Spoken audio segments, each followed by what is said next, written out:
Magandang araw po, welcome po sa aking channel, Nov9 TV. Patalasasan po, meron po ba kayong mga properties na napapabayaan or non-performing assets? Plan nyo ibenta, pero wala kayong oras pagbenta nito. Kung ito'y pagkakatiwala nyo po sa amin, tawag lang po kayo sa aking numero, usap po tayo, gawan ko po ng video for free. Yes, libre po. Wala po kayong babayaran.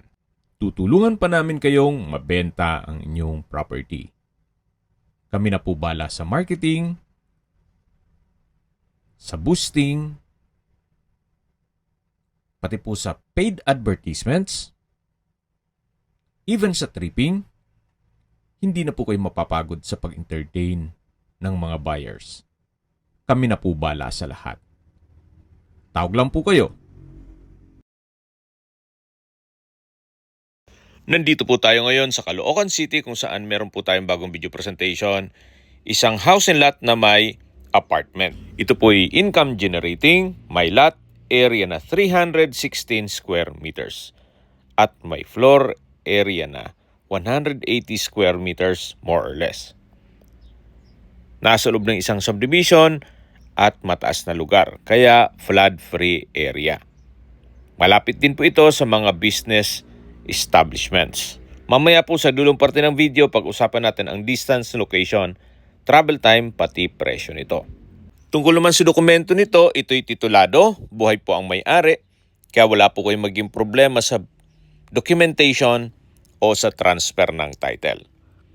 Ito pong nasa harapan, yan po yung main house, sa likod po yung up and down na meron pong umuupa. Ang monthly rental ay 8,000 at sa likod naman po ay meron pong dalawang studio type na kung saan 4,000 naman po ang monthly rental.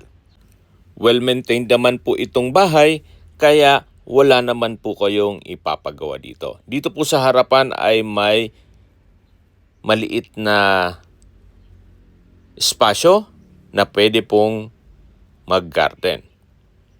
Doon po naman sa dulo ay meron pong daan papunta naman doon sa isang studio type at ito pong garahe, yan po ang daan papunta naman doon sa up and down na paupahan at sa setback naman po ay meron pong daan papunta doon sa isang studio type unit.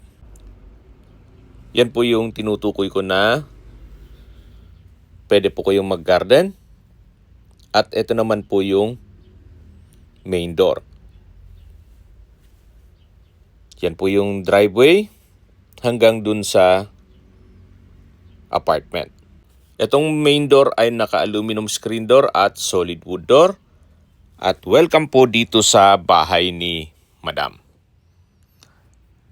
Nasa ibang bansa po siya kaya madalang lang pong matirhan itong main house. Ito po yung living area o salas. Malaki naman po ang espasyo nito. At dito naman po yung dining at formal kitchen. May kitchen countertop, kitchen drawer and cabinet, wall-mounted kitchen cabinet at malaking kitchen window.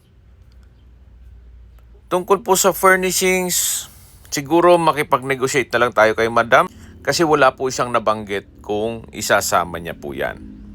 Yung dining set at sofa set. At dito naman po yung mga kwarto. Ito po yung first bedroom. Malaki naman po ang espasyo niya. May window type aircon, dalawang glass window. May pin lamp, center lamp, wardrobe, drawer at dresser, at maayos din po ang pintura ng ceiling at wall. Ito pong bed frame and mattress, gaya na sabi ko sa inyo kanina, siguro makinegotiate na lang tayo kung maibigan nyo po yan.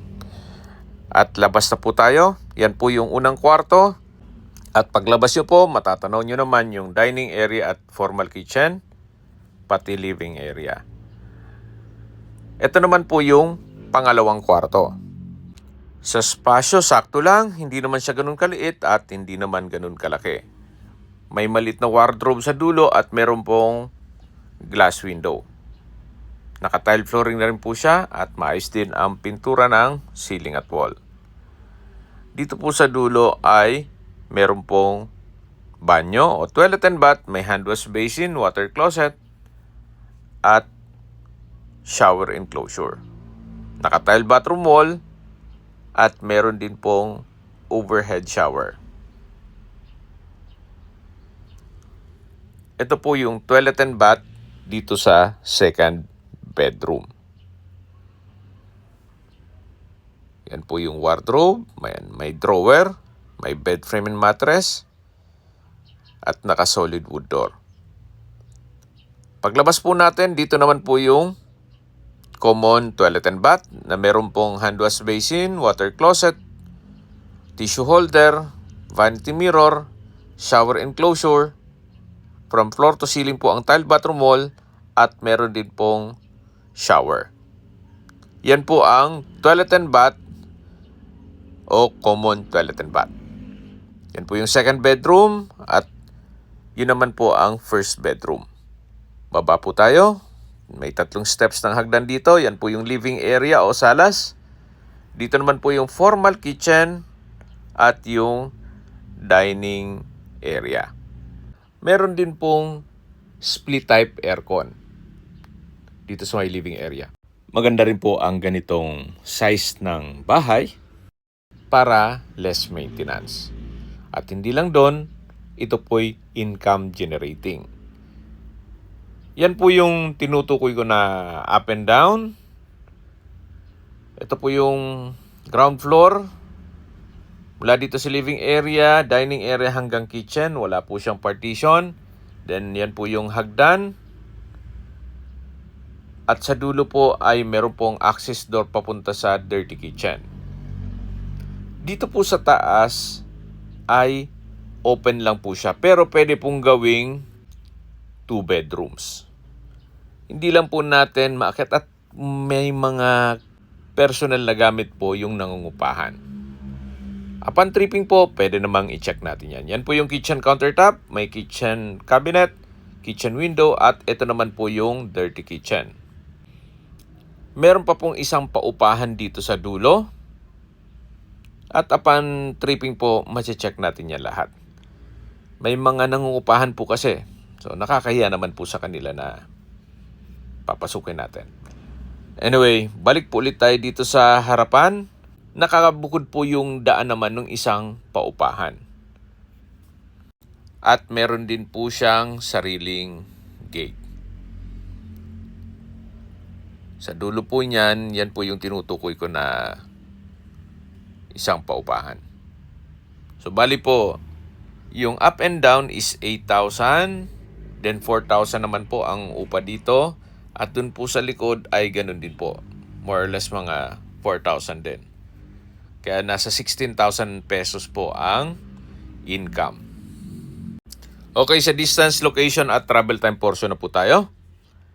Mula po sa SM Caloocan, ang distance is 2.2 kilometers at ang travel time is 8 minutes. Mula naman po sa Camarin Doctors Hospital, ang distance is 3.2 kilometers at ang travel time is 10 minutes. Mula naman po sa Nodado General Hospital, ang distance is 1.6 kilometers at ang travel time is 6 minutes. Yan po yung lagi kong binabanggit sa inyo na dapat nyo i-consider sa paghanap ng property ay yung meron pong malapit na hospital. Hindi ko naman po sinasabing sakitin kayo. Yan naman po yung for emergency purpose lang naman. At mula naman po sa SM Fairview, ang distance is 5.8 kilometers at ang travel time is 20 minutes. Kung manggagaling naman po sa Manila o sa airport, ang distance is 39 kilometers at ang travel time is 1 hour and 10 minutes. Okay, sa mga nag-skip ng video, ito pong property ay nasa Caloocan City. May main house at apartment. Ito po ay may sukat ng lupa na 316 square meters at itong bahay naman ay may floor area na 180 square meters more or less. Titulado, buhay po ang may-ari at nasa ibang bansa po si owner. Kaya bihira niya pong matirhan ito. Nasa mataas na lugar kaya flood-free area. Okay, sa presyo na po tayo. Binebenta po ito ni owner sa halagang 12 million pesos. Kung may mga katanungan po kayo, tawag lang po kayo sa aking numero. At sa mga kababayan naman natin nasa ibang bansa, meron po akong WhatsApp, Viber, Telegram, at Signal. Same number lang po, 0917-316-3399. Sa mga nagtatanong naman po ng aming Facebook, meron po aming Facebook page na Nov9TV at Facebook Real Video. Meron din pong TikTok at Instagram. May ibang YouTube channel po kami, the Nov9TV channel, Nov9TV Listings, Nov9TV On The Spot, Nov9TV Updates,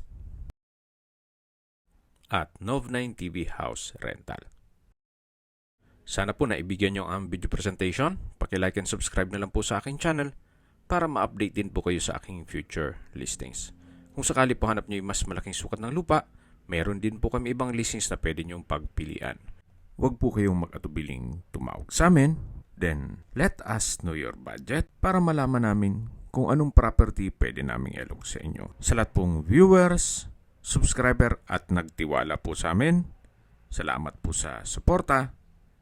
Ingat po kayo lagi at yung pamilya. Maraming salamat po.